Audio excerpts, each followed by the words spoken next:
बिस्मिल्लाहिर्रहमानिर्रहीम। अस्सलाम वालेकुम दोस्तों, आज मैं आपके लिए लेके आई हूँ एक इबरतनाक कहानी। गुनहगार को इतनी सख्त सज़ा मिलनी चाहिए कि वो इबरत का निशान बन जाए। आँख के बदले आँख। दुनिया स्टॉप पे खड़ी यूनिवर्सिटी के पॉइंट का इंतज़ार कर रही थी। एक बाइक इसके नज़दीक आके रुकी। उसने चौंक के देखा तो असफ़र को देखा। इसकी शक्ल पे वहशत थी। इससे पहले कि दुनिया कुछ समझ पाती, असफ़र ने एक बोतल निकाली और इसका ढक्कन खोल के इसकी तरफ उछाल दी और बाइक लेके भाग गया। दुनिया ने गैर इरादी तौर पे अपने दोनों बाजू अपने चेहरे के सामने कर लिए, मगर तेज़ाब ने इसके सर और जिस्म में आग लगा दी। इसकी चीखों से स्टॉप गूंज उठा। इतने में यूनिवर्सिटी की बस भी पहुंच गई। ड्राइवर और स्टूडेंट बाहर निकल के इसकी मदद को दौड़े।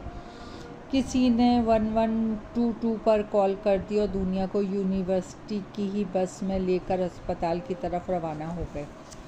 इसकी दोस्त मीरा ने इसके घर फ़ोन करके इत्तला दे दी। अस्पताल पहुंचे तो चंद लड़के इमरजेंसी से स्ट्रेचर लेकर आए और दुनिया को लेकर डॉक्टर्स के रूम की तरफ भागे।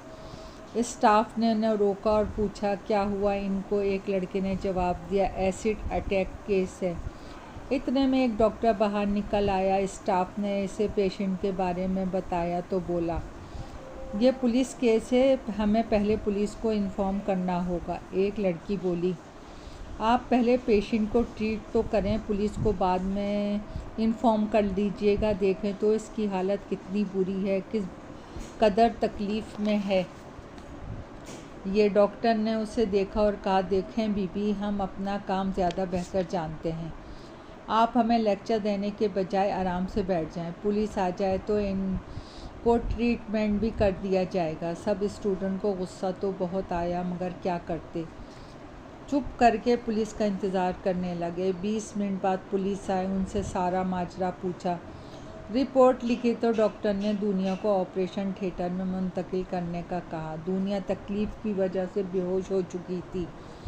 इतने में दुनिया के वालिद और भाई भी पहुंच गए। दुनिया की दोस्त ने उन्हें सारी बात बताई। वो बेहद परेशान थे। तकरीबन 2 घंटे बाद डॉक्टर ने ओटी से निकल के बताया, चेहरे का कुछ हिस्सा बच गया है, मगर 60% जिस्म जल चुका है। हमने ट्रीटमेंट तो दे दी है, पेशेंट को बर्न वार्ड में मुंतकिल कर दिया है, आप दुआ करें। दुनिया के वालिद और भाई तो सदमे से बिल्कुल ढह गए थे। उन्होंने सब स्टूडेंट्स का शुक्रिया अदा किया और उन्हें कहा अब वो अपने घरों को चले जाएं। सब लोगों के जाने के बाद अरकम, दुनिया के भाई ने अपने वालिद से कहा, बाबा हमें इस वाक़े की FIR करवानी ही चाहिए, मैं पुलिस स्टेशन जाता हूँ।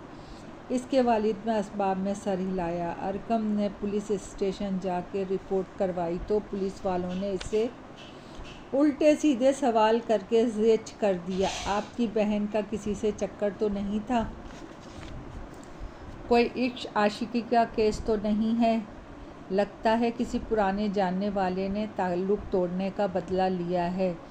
अरकम को हौसला जवाब दे गया तो इसने सख्ती से बात करते हुए कहा, देखिए मेरी बहन का ऐसा कोई चक्कर नहीं था। इस पर तेज़ाब इस वक्त फेंका गया जब वो यूनिवर्सिटी जाने के लिए स्टॉप पे खड़ी थी। बजाय इसके कि आप मेरी मदद करें, रिपोर्ट लिखें और मुजरिम को पकड़ने की कोशिश करें, आप मुझ पे ही चढ़ाई कर रहे हैं। SHO ने बुरा सा मुँह बनाया और बोला, हौसला रखें जनाब, रिपोर्ट भी दर्ज कर लेंगे, इतनी जल्दी क्या है। इसका इतना ही कहना गज़ब हो गया। क्या मतलब है आपका, जल्दी क्या है? मेरी बहन ज़िंदगी और मौत की कशमकश में है और आप मुझे चिल करने का कह रहे हैं। कैसे इंसान हैं आप? इसीलिए तो कोई पुलिस स्टेशन आता नहीं कि आप लोग मदद करने के बजाय इंसान को और तंग करते हैं। आप रिपोर्ट लिखेंगे या मैं जाऊं? अरकम ने कहा, अच्छा बताएं क्या वक़ूआ है। SHO ने कहा। अरकम ने रिपोर्ट तो दर्ज करवा दी, लेकिन वापस जाते हुए वो सोच रहा था कि इसका कोई फ़ायदा नहीं, पुलिस कुछ करने वाली नहीं। अस्पताल पहुंच के इसके वालिद ने कहा, बाबा आप घर जाएं, सब परेशान हो रहे हैं। मैं यहाँ हूँ। वालिद को घर भेजकर वो अभी बैठा ही था कि दो पुलिस वाले इसके पास आए। पूछा, हाँ जी, आप हैं लड़की के भाई? अरकम ने जवाब दिया, जी। पुलिस वाले ने कहा वो लड़की का बयान लेने आए हैं। अरकम उन्हें डॉक्टर के पास ले गया।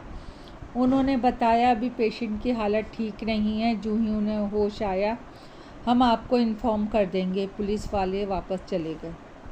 दूसरे दिन दानिया को होश आया तो तकलीफ़ की शिद्दत से उसकी चीखें रुक नहीं रही थी। अरकम वार्ड के बाहर भी इसकी आवाज़ सुन सकता था। डॉक्टर और नर्सिस इसको ट्रीट कर रहे थे। अरकम ने घर फ़ोन करके बताया तो इसके वालिद ने कहा, तुम्हारी अम्मी भी आना चाह रही हैं, हम बस थोड़ी देर में पहुंच जाएंगे। फिर अरकम ने पुलिस स्टेशन फ़ोन करके इतला दी कि दुनिया को होश आ चुका है, आप आके बयान ले सकते हैं। पुलिस वालों ने आने तक डॉक्टर ने दुनिया को पेन किलर दे दिए थे, जिसकी वजह से वो ज़रा बेहतर थी। जब पुलिस वालों ने उनसे पूछा क्या हुआ था तो उसने बताया कि असफ़र ने इस पर तेज़ाब फेंका था। पुलिस वालों ने अरकम से पूछा, यह असफ़र कौन है? अरकम ने उन्हें बताया, असफ़र हमारी गली में रहता है, इसकी आपसे कोई दुश्मनी थी जो इसने ये हरकत की? पुलिस वाले ने पूछा, जी नहीं, दुश्मनी तो कोई नहीं थी, बस असफ़र के वालिदैन दुनिया के लिए इसका रिश्ता लाए थे। असफ़र की शोहरत कुछ अच्छी नहीं थी, जिसकी वजह से हमने इनकार कर दिया। शायद इसी वजह से असफ़र ने दुनिया पे तेज़ाब फेंका है। पुलिस वालों ने बयान लिया, अरकम के साइन लिए और चले गए। दोस्तों, कहानी अभी जारी है। पसंद आए तो लाइक और सब्सक्राइब कीजिएगा। आपकी दुआओं की तलबगार।